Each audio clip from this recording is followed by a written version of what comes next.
Доброго здоровья всем. Ну вот, значит, этот топор, который я переделал, значит, я считаю, что все-таки получился. Вот такая у него рукоять небольшая, как и просил человек, которому я делаю. Пин.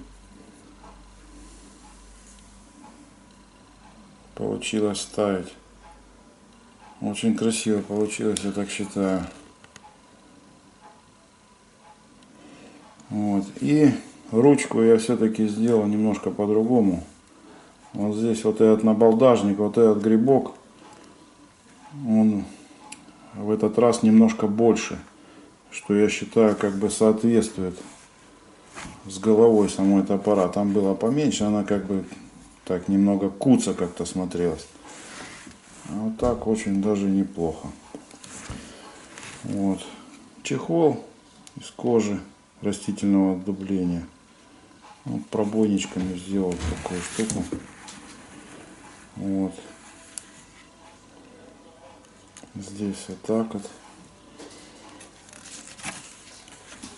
Давайте раскроем, посмотрим. Вот здесь, кстати, еще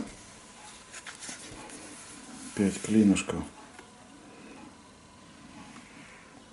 Клинышки из самшита. Голова топора.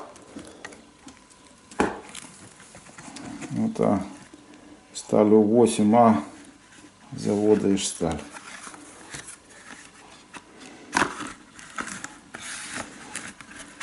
Вот такой чехол. Вот такой топор получился.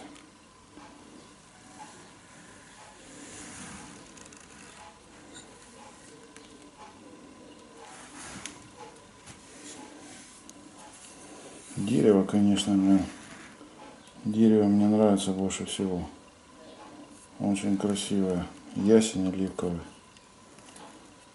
Вот, красивая у него текстура. Красивые линии. Вот это вот такая интересная неоднородность. Да? Здесь такого цвета дерева. Это дерево. Никаких ни трещин, ничего нету. А кажется вот такое вот интересные такие полоски. Ну, в принципе, вот такой топор. Ну, вот так в руке смотрится. Вот здесь я специально, вообще положено здесь, чтобы пальцы примерно касались ладони, ну не касались, с расстоянием где-то 5 миллиметров, ну примерно плюс-минус. Вот, но у заказчика рука большая, поэтому я мерил примерно, ему как раз, ему будет нормально, ему будет хорошо. Вот. Так что вот такой вот топор получился. Мне нравится самому.